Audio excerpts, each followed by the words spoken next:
Seguir? Vamos falar dos apologistas. Existe uma certa conexão entre um assunto e outro que nós estamos tratando. Houve perseguição à igreja? Houve. Perseguição física nós falamos. Só que houve também perseguição intelectual. E é isso que nós vamos tratar agora. E aí surge a figura dos apologistas. O que é uma apologia? É uma defesa. Um apologista é um defensor da verdade. Esses apologistas, eles aparecem desde o início. Na verdade, o primeiro ataque intelectual à fé cristã veio com os judeus, foram os primeiros a atacarem o cristianismo. E lá no Novo Testamento nós já vemos como é que é a linha de defesa do cristianismo em relação aos judeus. Já no Novo Testamento a gente vê isso. Quem é que lembra? A linha é sempre a seguinte: o cristianismo é uma continuidade do judaísmo. Porque é a vinda do Messias prometido. Então sempre a igreja teve o Antigo Testamento como suas escrituras, porque não é nada mais nada menos do que uma continuidade. E o judaísmo, quando ele não migra para o cristianismo, ele estagnou, ele errou o alvo. Quem é que lembra onde no Novo Testamento que nós já temos defesas nessa linha?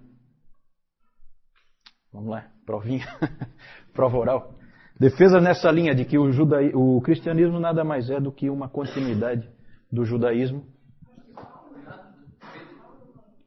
Em Atos, Pedro em Atos, tem um exemplo melhor em Atos. Estevão, perfeito ali, né? É uma apologia bem clara em que ele mostra toda a sequência e apontando para essa linha de raciocínio. Temos uma carta também no Novo Testamento que é praticamente trabalha só isso. Qual é? Qual é a carta?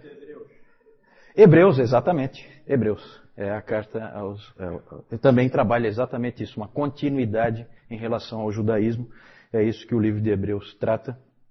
Que segundo Lutero cria, né? Foi escrita por Apolo. Também é um nome duvidoso porque também é o nome de um deus grego. Apolo de Alexandria, né? O grande pregador. Né? É isso aí. Não vou dar por causa do deus grego, né? Mas é nome duvidoso. Tito já está nessa turma aí. Só que eu quero trazer alguém realmente mau para o meu lado. Eu já trouxe o Augusto e quero ver se trago mais alguém. Rafael é anjo, né? Não, esse aí escapou. Esse aí escapou. E essa briga com o judaísmo continua depois, não é só no Novo Testamento, não. Há um ataque muito forte de alguns judeus. E um livro que existe da Antiguidade é um livro do Justino Mártir, em que ele conta, Justino Mártir é um pai da igreja, ele conta de um debate que ele teve com um judeu helenista chamado Trifo. O nome desse livro é Diálogo com Trifo. E é um livro muito interessante, há um debate entre os dois, muito bom, em cima das escrituras. O Justino começa a trazer todo o texto possível e imaginável, tem até uns fatos pitorescos, que ele traz um texto lá de Salmo 96:10, que ele vai e cita e acha que está abafando, que é Salmo 96:10, ele pega e diz para o Trifo o que ele tinha a dizer daquele texto, que diz assim: dizei entre as nações, do madeiro reina o Senhor. Salmo 96:10. Do madeiro reina o Senhor. Então, Jesus Cristo reinando da cruz. Aí o Trifo foi pegar a Bíblia dele e falou assim: ó, isso aqui eu não tenho aqui não. Na minha Bíblia não está escrito assim não. Na minha Bíblia, Salmo 96:10 diz: dizei entre as nações, reina o Senhor. Exatamente. Aí o Justino dá uma de esperto e fala: ó, tá vendo? Isso aí são esses rabis de vocês que já foram lá e tiraram aquele pedaço ali. Quando na verdade não era nada disso, era algum escriba cristão que tinha incluído um pedaço ali, né?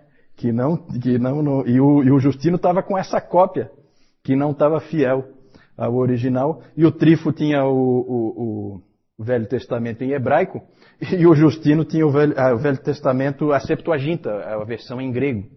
Já com esse copista que achou que estava abafando, né? Botou lá em homenagem ao Senhor do Madeiro e tal.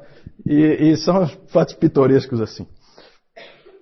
Esse debate durou 2 dias e ninguém conseguiu mudar a posição do outro, mas é impressionante nesse livro, eu nunca vi o livro, mas tem os testemunhos nesse sentido, de que houve um tratamento extremamente cortês entre eles, um tratamento em excelente nível, eles se tratam como amigos no final, uma situação que não perdurou no futuro. Depois a relação cristãos e judeus passou a ser péssima, né?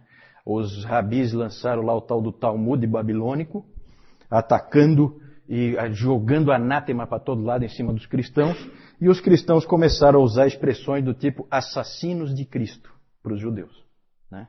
João Crisóstomo, um dos pais da igreja, foi um desses que utilizou esse nome e perpetuou esse nome aí. Quem são os judeus? São os assassinos de Cristo. Então a situação se deteriorou.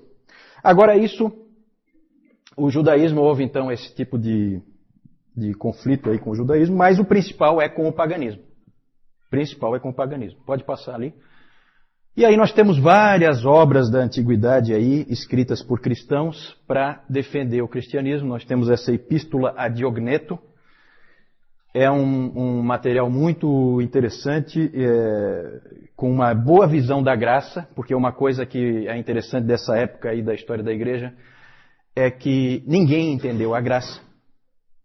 Ninguém. Tinha que esperar chegar Agostinho para entender Paulo, porque ninguém tinha entendido Paulo. E essa epístola chega perto. E ela é muito bonita, ela usa a expressão de que os cristãos são a alma do mundo. Ela tem, assim, momentos bem interessantes. Esse Octávios de Minícius Félix é a história de um diálogo entre Octávios e Cecílius. Esse Octávios era cristão e ele, então, começou a discutir com esse Cecílius. E ele acaba convertendo os Cecílios. E é interessante que já naquela época, quando você pega esse material, que é lá do 2º século, você já vê os mesmos ataques à fé cristã que existem hoje. É impressionante como é sempre as mesmas coisas que se diz. Não há assim novidade, né? É sempre a mesma coisa. Esses ataques que vinham de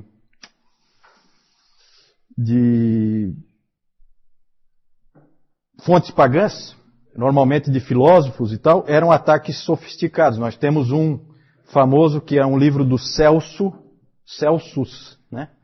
Esse Celso, não tem no Celso aí não, né? Estou louco para trazer alguém para mim. Esse Celso publicou o livro Verdadeira Razão, em que ele ataca, destrói mesmo o cristianismo. E aí vem o Orígenes, que era um gênio, que é aquele que a mãe preservou escondendo a roupa. O Orígenes, ele escreve um livro famoso que se chama Contra Celsum, em que ele rebate todas as acusações do Celso. Então os apologistas sempre esse trabalho de escrita, sempre esse trabalho de ataques, e eles daí se defendem, esses ataques mais sofisticados, mas também havia ataques intelectuais mais grosseiros. E um interessante, que depois o João vai mostrar, é uma pichação que existe hoje em Roma, nas ruínas lá.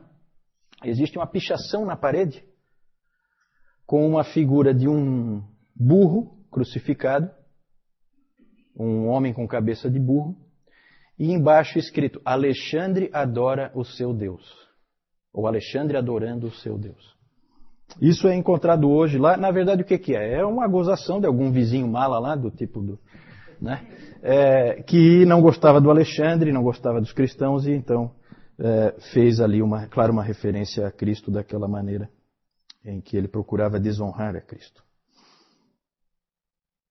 O Justino Mártir escreveu a primeira e segunda apologia contra os pagãos. Esse homem era um homem de grande inteligência, de grande capacidade. E ele é o principal apologista. Vejam que ele defendeu a fé cristã, tanto contra os judeus como contra os pagãos.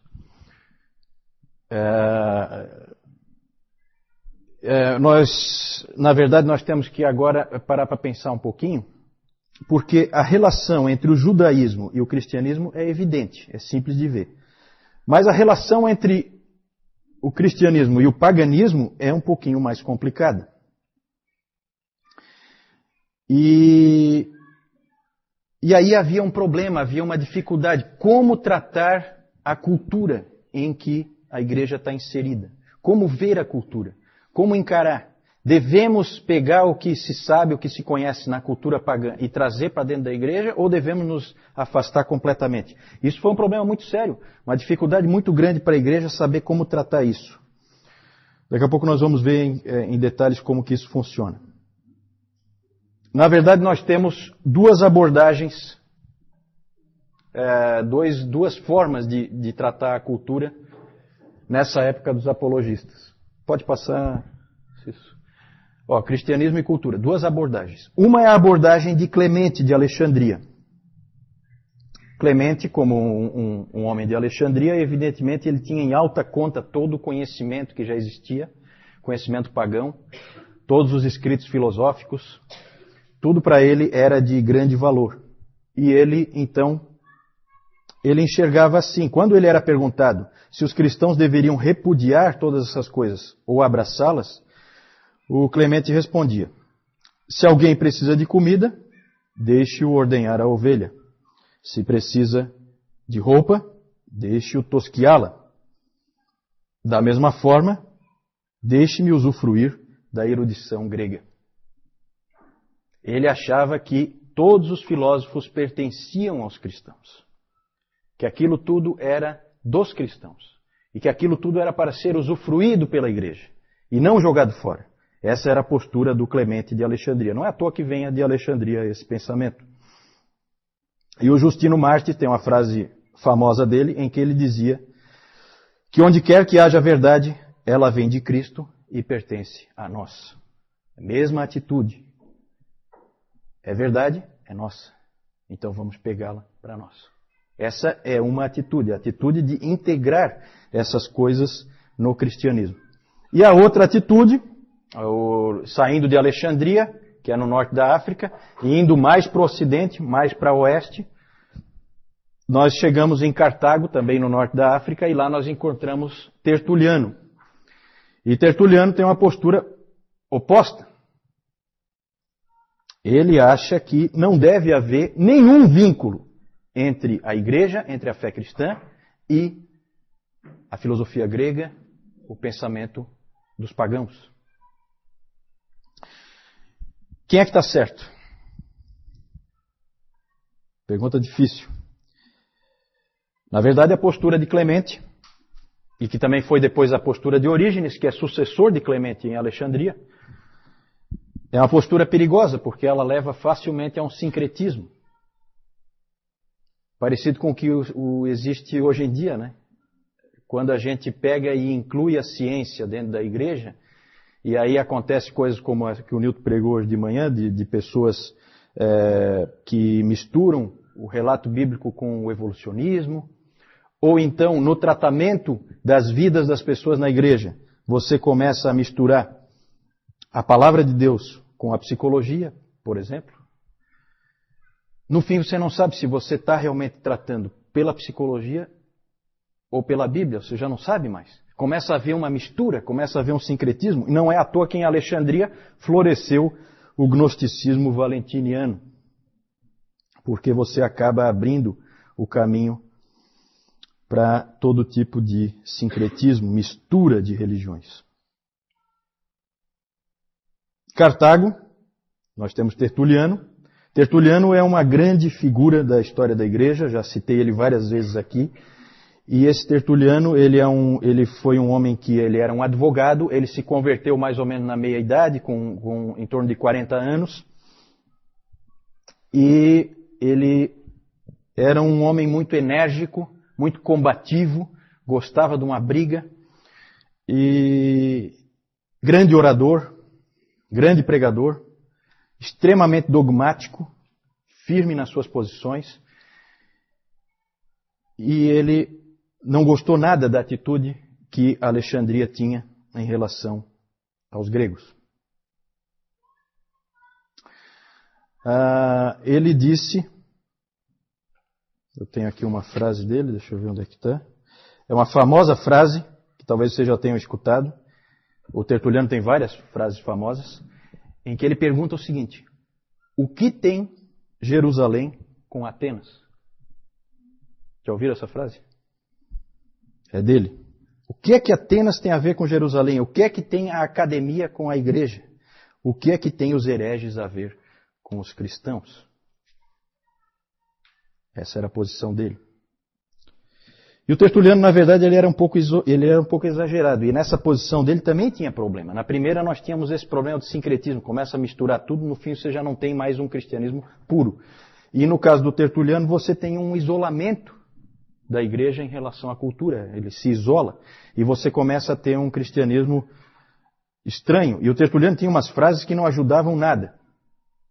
O Celso criticava, o Celso que eu falei antes, um crítico dos cristãos, ele criticou no seu Verdadeira Razão, ele disse o seguinte, que os cristãos dizem, não faça perguntas, apenas creia.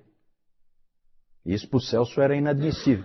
E o Tertuliano, eu acho que ele ia um pouco nessa linha, porque olha só essa frase dele, que sempre deixou todo mundo estupefato. Ele dizia assim, eu creio porque é absurdo. O Filho de Deus morreu.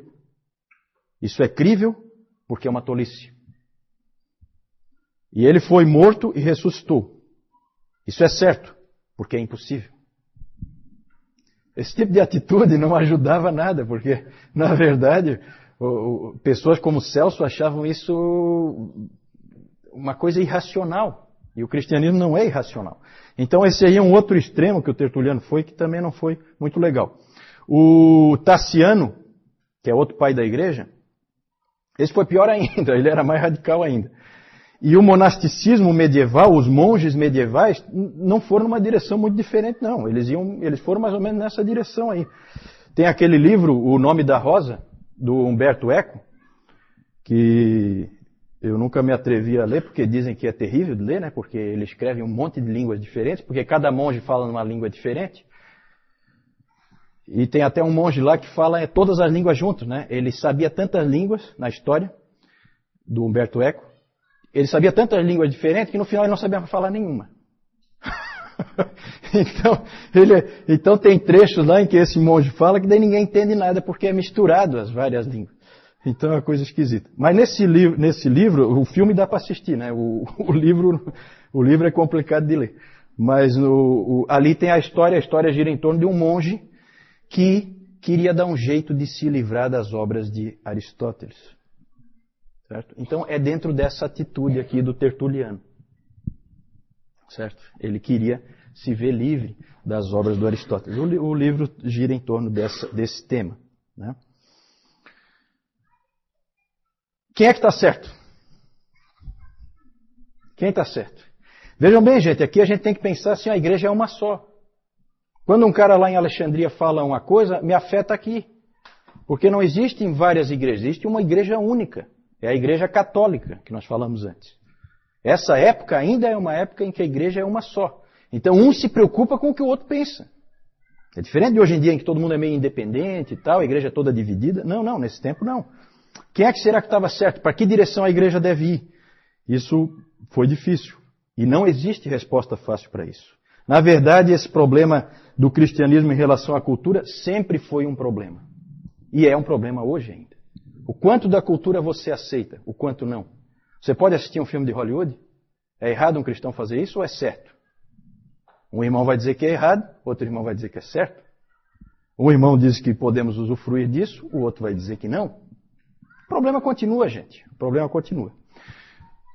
Pode passar? Existe uma classificação interessante do Richard Niebuhr, em que ele classifica assim a relação dos cristãos com a cultura. Isso a gente vê ao longo da história da igreja, vai aparecendo esse tipo de tensão. Existe a situação Cristo contra a cultura. Quem é que tem esse tipo de situação que nós já vimos aqui? Tertuliano. Cristo contra a cultura, bem típico. Cristo da cultura não é o Clemente, nem o Orígenes. Aí aparece uma outra pessoa que nós vamos ver um pouquinho mais para frente, que é o Eusébio. O Eusébio de Cesareia. O pai da história da igreja. Esse aí entra ali, Cristo da cultura. Temos o Cristo acima da cultura, que aí sim entra o Clemente. E entra também mais para... Entra o Orígenes e entra mais tarde Tomás de Aquino, em que a cultura, ela é... Nós temos que extrair da cultura o que é bom para nós. Cristo fica sempre acima, mas a gente usufrui da cultura que está num nível um pouco mais baixo. Aí tem a quarta visão, Cristo e cultura em paradoxo, que é a visão do Lutero, em que Lutero dizia, há uma tensão contínua, não dá para resolver, aceite. Aceite. Vai ser sempre assim. Não dá para resolver. E a última visão, Cristo, o transformador da cultura, que é a visão tipicamente de Calvino, e também podemos encaixar ali Agostinho. Nós vamos depois tratar dessas pessoas, a gente vai ver esse tipo de situação, mas sempre foi um problema, continua sendo. O livro do Niebuhr também não resolve o problema, ele só coloca o problema, não dá a solução. Acho que ninguém vai dar nunca a solução. Isso é sempre um problema na igreja, eu acho que sempre vai ser. Pode passar? João.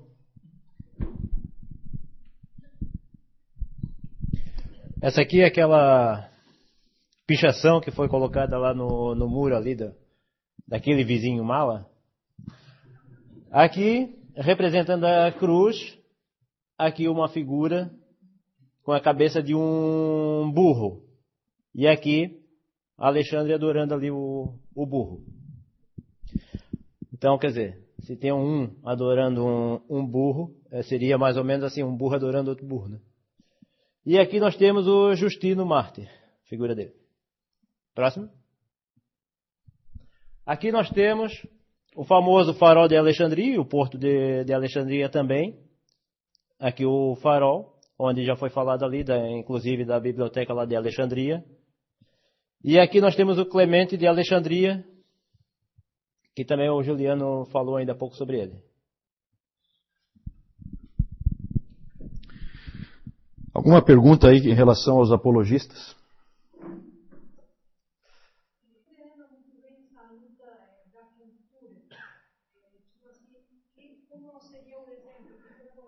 A primeira é em relação ao que quer dizer, o que se quer dizer exatamente com cultura. Cultura aí, no caso, é o que nós costumamos chamar de mundo, né?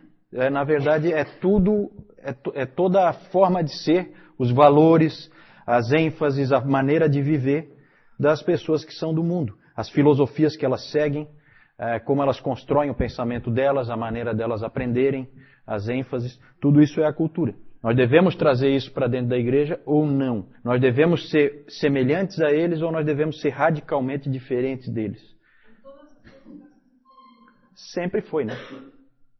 É hoje, inclusive. Nós temos grupos de cristãos, desde o Amish, que não se mistura em nada com a cultura, até o totalmente mundano que sai no bloco de carnaval, sem problema nenhum. Certo? Então existem essas gradações aí. Numa igreja católica, isso seria um problema seríssimo. Uma igreja única. Hoje as igrejas são divididas, então um não se preocupa muito com o que o outro faz. Mas naquela época, afetava. Quem é que está certo? Para onde a igreja deve ir? Quem é que nós devemos ouvir? Devemos ouvir Tertuliano ou devemos ouvir Clemente? Né? É o problema.